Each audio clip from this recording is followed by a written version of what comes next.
Hello everybody, I hope wherever you're watching us from, you are having a great time. This is AfriPost and welcome to today's video. Now, for far too long, the United States and many European countries have crafted a sinister move aimed at ensuring that Africa is painted negatively and that it is given a bad image. And to some extent, we can say that they have succeeded. However, young African leaders are waking up and realizing that their continent is under siege.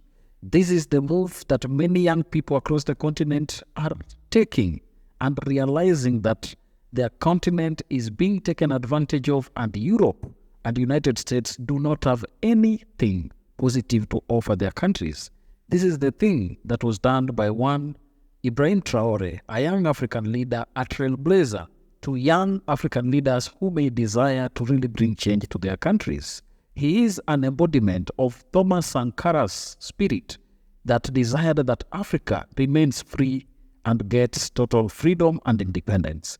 In today's video, I want us to listen to Ibrahim Traore speaking the case for Africa and especially Burkina Faso, where he realized that France had been exploiting the country and taking up valuable minerals without offering any reasonable compensation. So let's watch this, then come back and talk about it more. This continent has suffered so much and continues to suffer because of imperialists. These imperialists have only one cliché in mind. Africa is the empire of slaves. This is how they see Africa. For them, Africans belong to them. Our lands belong to them. Our subsoil belongs to them. They have never been able to change the logic until today. This is deplorable. But how do they proceed? Unfortunately, it is since the 1960s that these 6,000 acres of independence have been given to Africa. They have just placed local valets at the head, according to them, of their sub-prefecture to be able to continue to feed them. These local valets, which we are going to call today the slaves of Salon, have other goals. They want to live like the master, to satisfy the master, and to do everything that the master dictates to them. They steal, they plunder our states, they bring everything to the master, and their wealth is kept with the master. They do everything to live like the master and always satisfy him. Do you know who these slaves of Salon are? Well, we are going to explain to you what they are. They are individuals who have no dignity, who have no morals, who have no personality.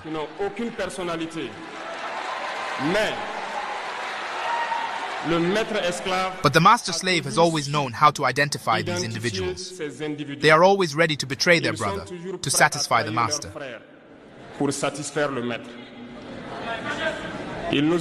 They have betrayed us since independence, and others continue to betray us to the benefit of their master. These individuals continue, against all odds, to help the master plunder Africa.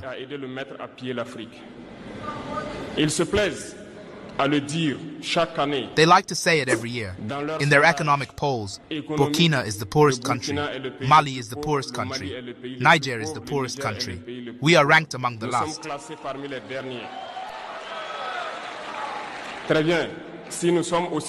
Very well, if we are as poor as they say. But when the time has come to take responsibility, we have asked this master to leave the place. Why don't they want to leave?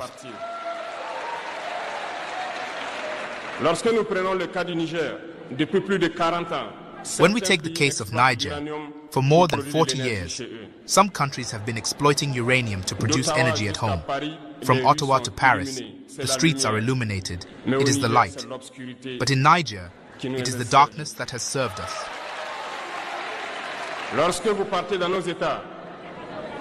When you go to our states, our soils are full of precious metals, such as gold. But often there is not even the slightest road accessible to reach the areas where they exploit gold, even less certain basic social services. This is why we have decided to revolt and take the fate of our countries into our own hands.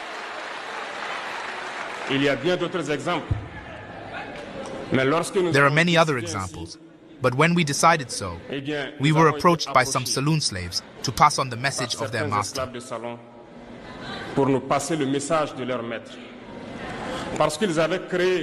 Because they had created this kind of polymer chain that rises to the heads of our states to serve them. And we came to break the chain. And it is inconceivable for them. They approached us and asked us to enter the ranks to make the elite leave that must lead Africa.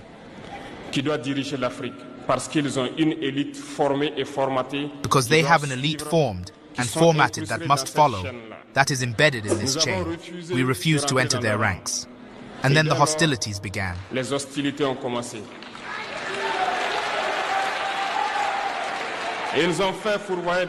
They have sent several mercenaries and trainers to our area. The agents have descended into the Sahel to carry out barbaric, cowardly attacks against our people, hoping to revolt them. In addition to these attacks on the ground, the attacks on communication, manipulation, and disinformation are full in their ranks.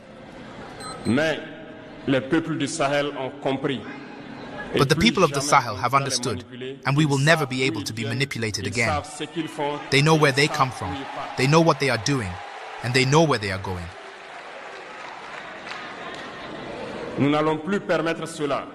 We will no longer allow this. People are awake, and people are fighting today, not for ourselves, but for future generations. And thank you all for the fight that is being fought. This will never make us cry. We will not tremble. We will fight. We will fight for real independence, for our freedom. Because to scare the people of the Sahel, these individuals have only 3 terms in their mouths: democracy, freedom, human rights. Of course, their local values are only elected in a democratic, free and transparent process according to their values.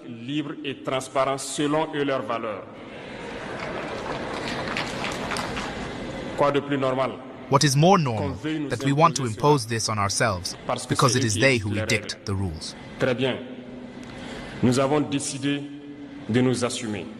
Very well, we have decided to take responsibility. Do you know why on June 26, 2023, when Niger decided to turn the page, the slaves of Salon and their masters got on the big horses?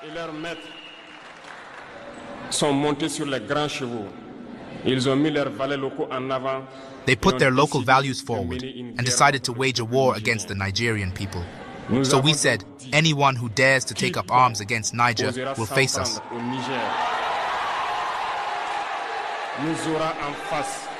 Because we will wage a merciless war until the last drop of blood for anyone who dares to attack our states.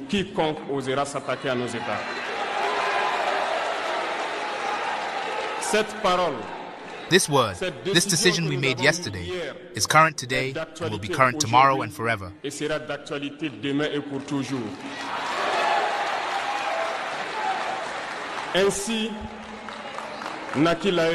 Thus, we acquired the AES on September 16, 2023, in a mutual defense architecture. But we felt it necessary to extend and therefore enlarge the AES architecture.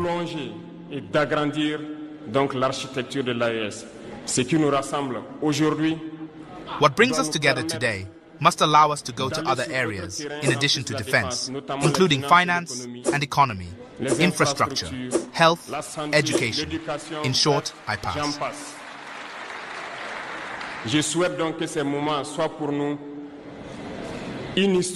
So I hope that this moment will be for us a story that we will write for the AES, but especially for Africa and for the whole world.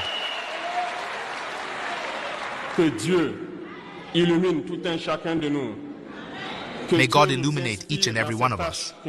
May God inspire us in these tasks that are entrusted to us. And above all, that when we do all our work, that we have in mind only one thing: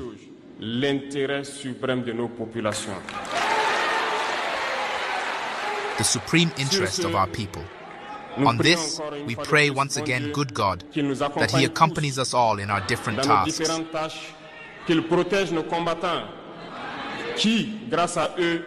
He protects our fighters, who, thanks to them, allow us to sit here and exchange about the future of our states.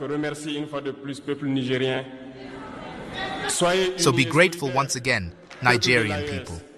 Be united and united, people of the AES, the homeland or death. Now that is the kind of a speech that I'd want to listen to today, because Captain Ibrahim Traore has made a case for Burkina Faso and the entire Sahel region. He has highlighted the challenges that people in the Sahel region have passed through and really told the truth of everything going on there. The masters, who are the colonizers, have always taken control of major mineral mining grounds, and they do not want African people to really be wealthy or even the continent to be developed. We have seen Traore saying that Africa is considered as the continent with the largest minerals, but while our minerals continue to be taken out of our countries, the development or even the roads leading to these mining areas have never been developed, and therefore these people are just leeches who are aimed at ensuring that they impoverish Africa and ensure that African people remain destitute and unattended. So I did my research to understand why this wave of change has swept across Africa, because many young African leaders are waking up and realizing that they need to side with the people and not the colonizers. My research led me to some reasons here that I'm going to summarize for you. Let's see what it says. Now, young African leaders are increasingly rejecting Western nations due to a complex interplay of historical grievances, contemporary geopolitical dynamics, and the quest for a more autonomous and equitable future. This shift is driven by several key factors. Firstly, historical colonialism and its lingering impacts are still significant to date. Many young African leaders are acutely aware of the exploitation and the manipulation that characterize the colonial period. They view contemporary Western influence as a continuation of these colonial legacies, with modern neo-colonial practices often perceived as interfering in African sovereignty and development. This historical context fuels a desire to break free from what is seen as an oppressive influence. So, looking at the historical status of Western nations in Africa, we have had a complete control of Africa in many aspects. Just as Ibrahim Traore has mentioned, the mining sector and the control of our mineral resources. This is something that has been left for the Western nations to take control of, and that is why young African leaders have realized that our forefathers made a deal with these colonizers to impoverish the continent, and that is why they are waking up to bring in new change that we are seeing currently. Secondly, there is a growing frustration with the Western approach to development and aid. Many African nations have received substantial foreign aid over the years, yet progress in terms of development has been slow. Young leaders argue that Western aid often comes with strings attached, imposing conditions that may not align with their country's needs or aspirations. This has led to calls for a more self-reliant approach, where African nations craft their development strategies without external interference. And I think this is the thing that Ibrahim Traore has started. If you look at the organization of the Sahel region, these countries have come together to call for unity within themselves and fight against exploitation and oppression from Western nations. They are saying that if there is any development that is supposed to be made in these countries, they are going to be made in the terms that are desirable to these people and in their countries. Every service that is going to be done is aimed at ensuring that everything aligns with the desires of the citizens. So that is why, since people and the youths of the current generation have realized that they cannot continue carrying the heavy weight of their forefathers, they are charting new paths and desiring that they get all they want in a manner that can only promote unity and sustainability within African countries. Another issue is the geopolitical shifts, which has also been at play. The rise of new global powers such as China has introduced alternative models of partnership and development. These new alliances offer more pragmatic and less prescriptive approaches compared to traditional Western methods. Young African leaders are exploring these options as they seek to diversify their international relationships and reduce dependence on any single external power. So Africa is waking up. When people have said different things about Africa, our young people are realizing that we will go and make friends with the people who respect us. We will make friends with the people who value our citizens. We will make friends with the people who think positive about us. And therefore, the rise of China, the rise of Russia, and also the emergence of global organizations like BRICS has led to Africa realizing that it can stand with the friends who value them and not those who come with oppression and dictatorial tendencies upon them. Moreover, there is a desire for more equitable and respectful partnerships. Many young African leaders believe that Western nations often engage with African countries through a lens of paternalism, undermining the agency and expertise of local leaders. They advocate for relationships based on mutual respect, understanding, and genuine collaboration, rather than one-sided benefits. Lastly, the digital revolution and increased access to information have empowered young African leaders. With better access to global perspectives and historical analysis, they are more informed and critical of Western policies and interventions. This increased awareness drives a more assertive stance in rejecting practices and policies that are perceived as detrimental to Africa's long-term goals.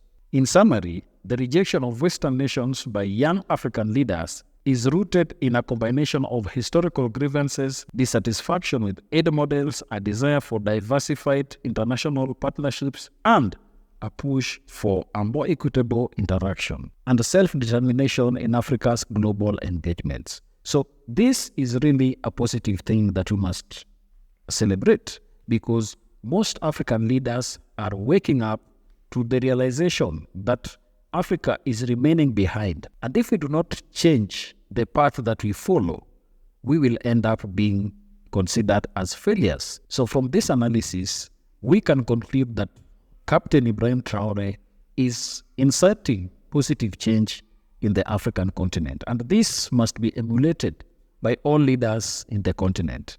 I know this may face a challenge, but it is a prescription that is necessary for many African countries.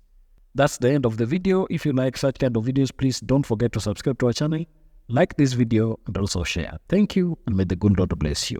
Goodbye.